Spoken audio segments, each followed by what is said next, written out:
What do you guys think about millennial gray? I want it to be clean and fresh. I would be absolutely calling the cops on that inspector. The smallest things can turn into such big monsters, and it gets everywhere. Today we are reacting to some of the craziest house flips that we have seen on the internet. Two amazing guests, Anna and Morgan, and they will be contributing to the discussion. How are you guys doing, and how long have you guys been in the industry? Good. I can't believe I'm about to say, but I'm going on 5 years, and I am a loan officer. It's been quite the journey. It's fun. Yeah, I'm at about 4.5 years. I'm a real estate agent, and it's a roller coaster, but it's a fun time. So the first story that we're going to talk about is one that was posted on Reddit, and it goes, one of the first times I went house hunting, I found the absolute perfect flipped home. Not millennial gray. They actually kept some character. Standing in the kitchen talking to my boyfriend about making an offer, and I realized there was no space for a fridge.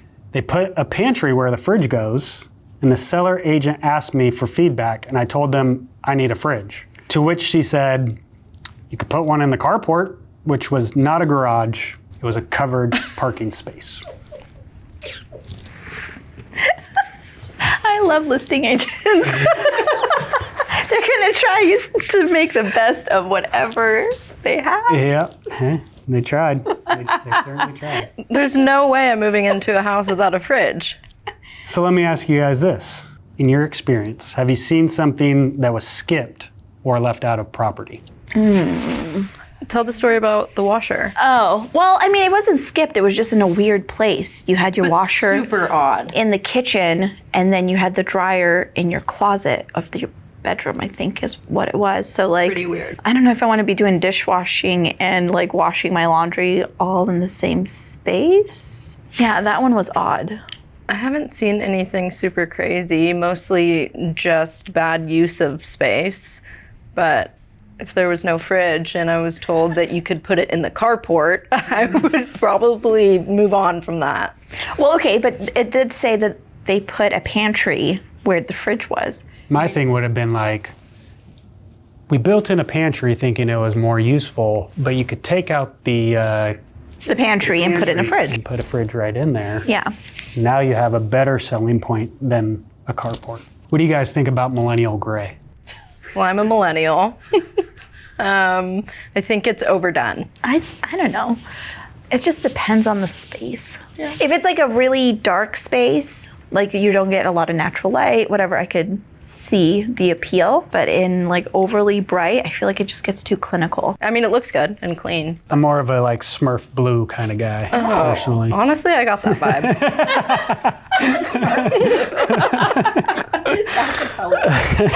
How concerned with resale value should people be when decorating a home? Personally, I'm just fixing anything on the interior that needs to be fixed from me hanging things and whatnot, and then slapping the same color over it, which is like a taupey kind of neutral color. I've never really been one to do anything crazy because I think it is an eyesore if you do when you're trying to sell. So I would keep it as basic as possible. You have to kind of create a space for the masses versus specific people. And if you do too crazy of decorating or wall color, you might not even get people to show up to the listing because they see it on Redfin and they're like, no, that's too crazy for my liking. I think the most important advice I could give to anyone buying a home is look at the bones and not the crazy paint color, because you can always change those at a really reasonable cost. People should be staging their home for the best resale value, if you were to ask me. I think one of the biggest things that I think of when going into a home myself is I like having space to be able to imagine what I could do with it. I think the part of moving into a new space that you instantly have to do things to, like the basics, like painting, carpet, just things that are like, in my opinion, are just almost sanitary. Like I just want it to feel clean and fresh. I don't want to feel the old buyer still in that space. You know what I mean? Like, I want it to be clean and fresh. When I listed my rental property, the agent that listed it for me said there's nothing better than clients walking in to like fresh smelling paint because it makes it feel, and this was a resale, like a 2-year-old resale. It was a new build, stayed there for 2 years and listed it. And sure enough, the feedback from everybody that came into that house was, it just felt new and clean, even though it was a resale. I feel like it doesn't take a lot of money to get a home ready for listing, or how? I mean, you're in the middle of it. Like, what do you Case by think? case. Well, yeah, it depends on the condition that it's already in. Because in my personal situation, I bought the house in November of 22. So it's kind of a quick turnaround, and the market's been really funky over the last few years. So in my head, I'm trying to maximize my return. So when you say you're maximizing your return, like, let's think about, okay, you're investing about how much to get it ready? Probably around $6,000. And how much of a return do you think that adds? I mostly think about, with, like you said, the new paint smell. New carpets always look very clean. And then if you also price things right, it's about getting people in there. And, you know, I mean, I would like to think that those things would just, I don't know, Generate more foot traffic, which Yeah. will lead to more Yes. offers, which competitive situations. Yes. Okay. Story number 2 also comes from a thread on Reddit, and it reads, so this cute 1,500 square foot, circa 1855 flipped farmhouse we bought last year passed our inspection, but later we found that the toilet upstairs was incorrectly installed with multiple shims because the pipe wasn't cut to the correct length. This caused the toilet to leak into the floor and ceiling of the downstairs bathroom and kitchen over the stove. The toilet has been reinstalled 3 times since. The ceiling has had open downstairs in both the bathroom and kitchen, and we've opted out to not redoing the ceiling drywall repair until we are 100% sure the problem is permanently fixed. In troubleshooting this toilet leak, we also discovered that there's a roof leak contributing to the issue. Turns out new roof shingles had been installed over the old roof shingles and punky original roof wood framing that should have been replaced above the downstairs bath roof, and no flushing was applied anywhere on the roof. This is currently being fixed. A 3-foot, 1-inch wide deep stream of water runs through the basement every time it rains. Nice. Small composite decking, side door porch, and railing stairs were installed on top of an existing old wooden ones. We discovered this after the landing started to feel squishy, and we had someone look into it.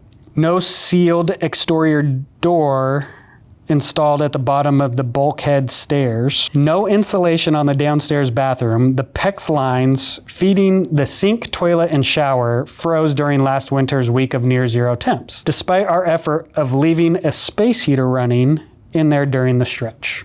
Glass shower doors were installed backwards, so the bottom metal frame has holes facing outward instead of inward, so water flows into our bathroom floor instead of back into the shower from the shower track as it should. We do like the house a lot, but we paid a lot for lipsticked pig. I would be absolutely calling the cops on that inspector. Yeah, I mean, you talk about smoke and awful. mirrors, right? Like, that's why we have inspectors in the industry for smoke and mirrors, like horrible flipped properties like this. That house is going to just fall down shortly. I don't know how it hasn't.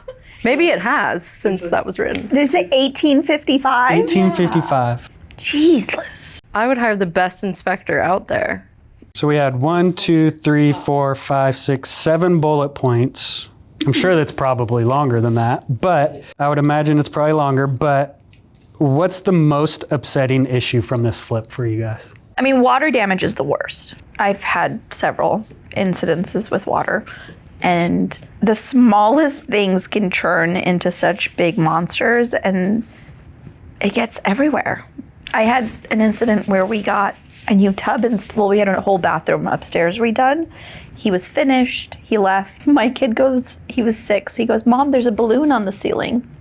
And I was like, what? And so I walk over, and I'm no joke, my ceiling was like just this big giant balloon with a little drip of water coming out of it. I called him, and he was super apologetic and didn't know what happened. So he came the next day and drained it and cut out the downstairs ceiling. And I mean, that project then turned into something way worse than what it really was. Super apologetic. Well, and all that happened, which is the craziest thing, and he showed it to me, was there was 3 bolts that were installed on the, you know how like where the water comes through on the back part of the tub, and like somebody was taking a bath, so like it was like spilling over. One of those little screws just for whatever reason loosened, and so all that water, just that little suction thing just boop, moved, and all the water came right up. So I was like, that's freaking great. But he fixed it for free, and we ended up having a new ceiling downstairs.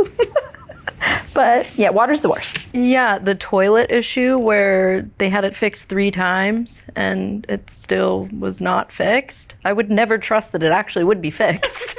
I mean, old homes like that too, they're tough. I lived in a 1905 and there was always issues popping up. So that's why getting a solid inspector is so important in every home, but especially in the older homes like that. The pipes and drains and all of that stuff just are weathered. I'm a big, lending, right? I'm a money guy. So I see things about roof, and that's just like, I want to run for the hills, because the roof is probably one of the most expensive fixes that you're going to have on a home. If an inspector missed new shingles being put on old shingles, in order to get that fixed, you have twice the demo in order to replace it properly. So I think that's one of the most upsetting things that I see on here. So Morgan, being the real estate professional and walking houses as much as I would imagine you do, how do you tell the difference between a good flip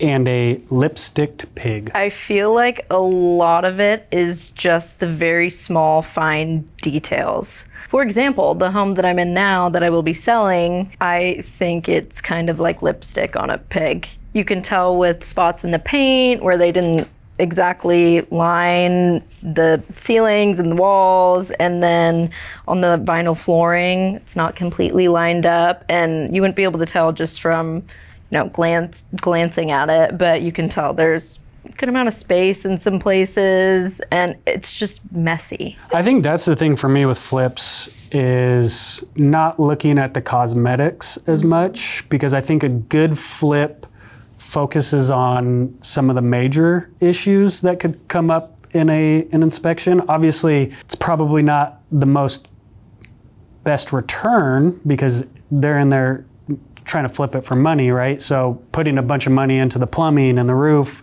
may not be the best return on the investment. But I think the flippers that focus on that when it's needed are the ones that prolong in the industry and stay around and continue to flip. Whereas the ones that create this smoke and mirrors image of like new paint, new floors. But I went into a 1920 house, and in the basement, like barely even touched a pipe, and my thumb went through it and water started dripping down. And I was like, well, galvanized plumbing, right? Like that could have been something that I think it would allow me to imagine submitting an offer on the house. But because I saw galvanized plumbing and my thumb went through it, I walked out of that house, no matter how good it looked upstairs and the floors and the paint, no matter how good it was, there's no way I was gonna offer on the house because my thumb went through one of the pipes, and I know that's a major fix. So. I wish flippers focused more on the major things, and even if they focused a little less on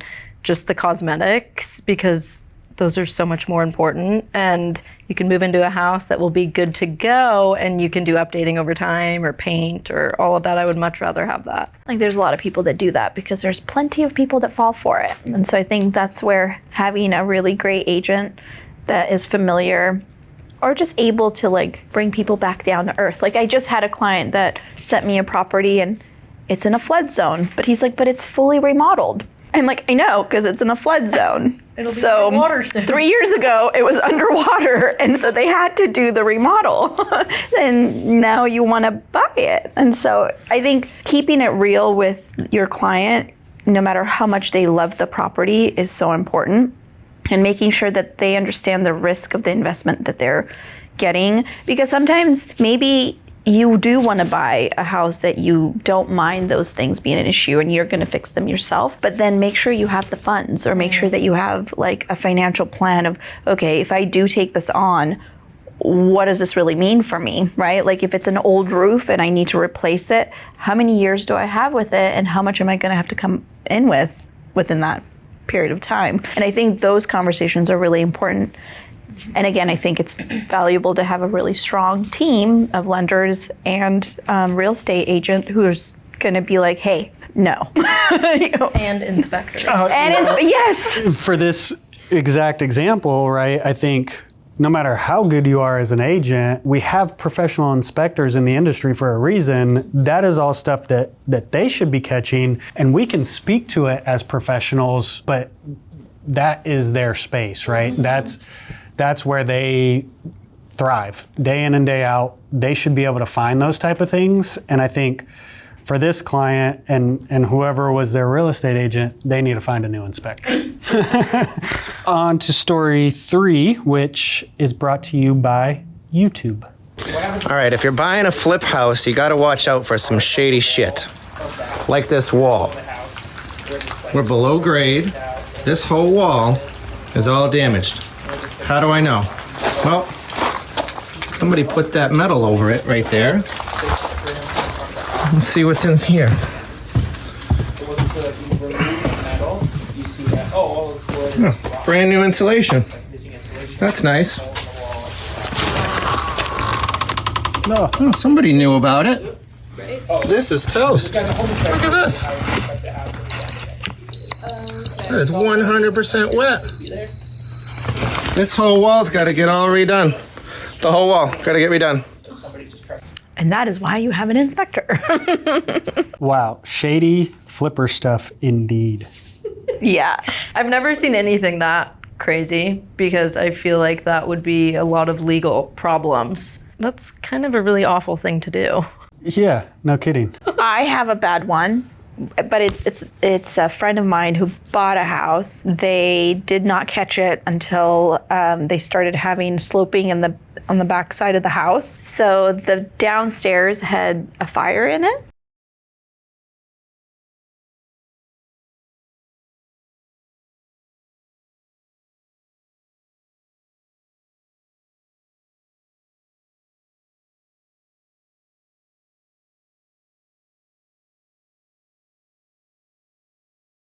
An inspection because they bought during the crazy 2020. Yeah. Where everyone was waving. When everybody was waving and everything, and things were just going like hotcakes. And I mean, they're fine now because they still live in the same house. They redid everything, and that house is worth a lot now because it's in Ballard. I saw a flip when me and my wife were buying our first home in 2016. We went in. It was in North Tacoma. We absolutely loved the house. We got a pre-inspection done, and inspector went down, and literally every single support beam in the basement was completely torn up from termites. So we were saved from offering on that home because we were going to, and it ended up sitting on the market for X amount of time and that was 2016, so it was a hot market. Ended up getting taken off the market and never came back on. I have a question for you guys since we're talking. I mean, the moral of the story here, it sounds like we all need to make sure our clients inspect the home with a good inspector. But what are your views of the seller providing an inspection? I would advise my clients to get their own. Yeah.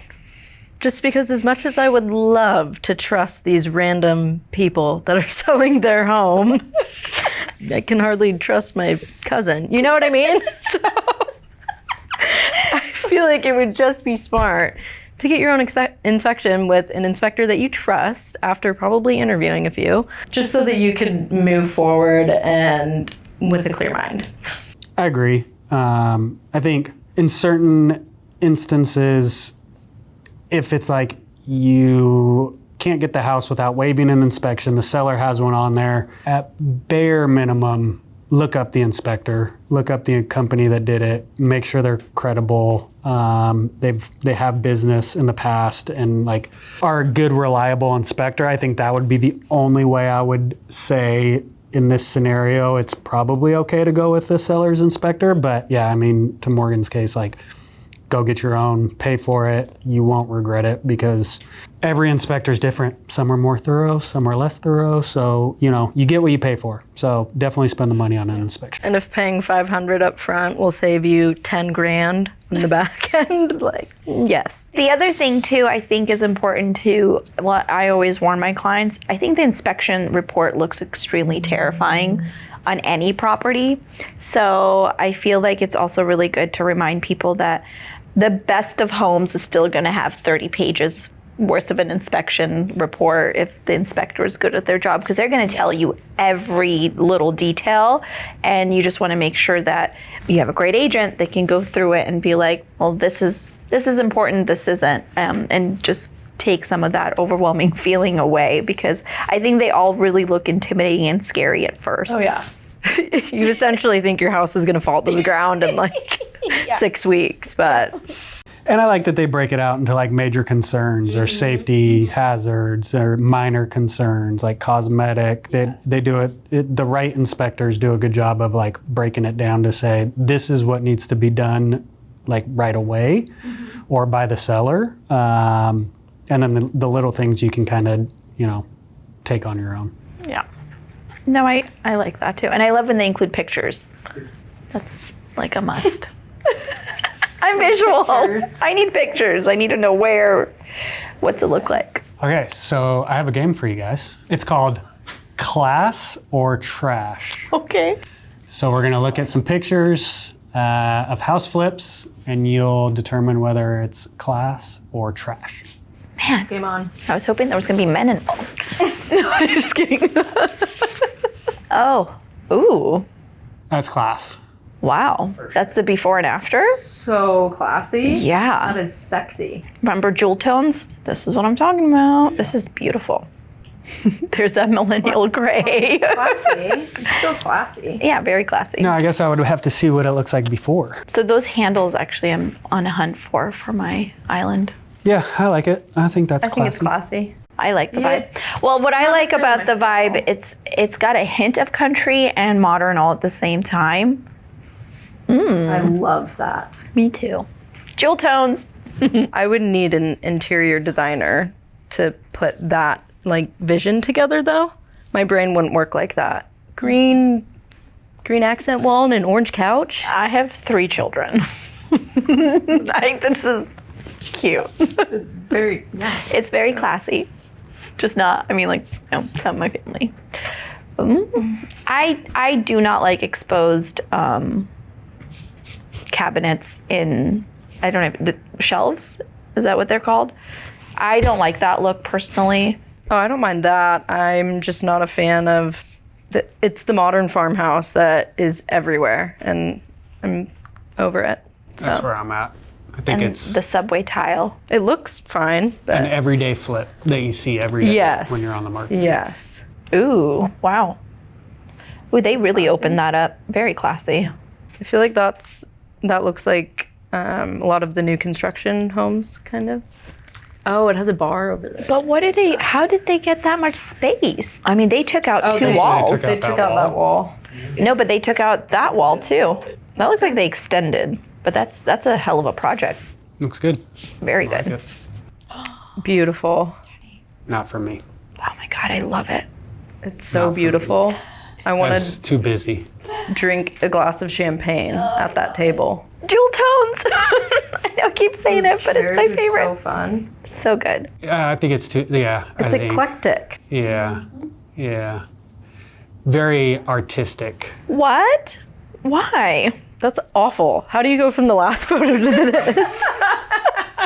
That's definitely the trash of these flips. And I'm sorry, I can't do yellow walls. Oh, Honestly, I think a yellow wall could look good. Could not like this, not Not with this brown one. floors. But what's the point of What's that? the point of that stair? I don't that little know.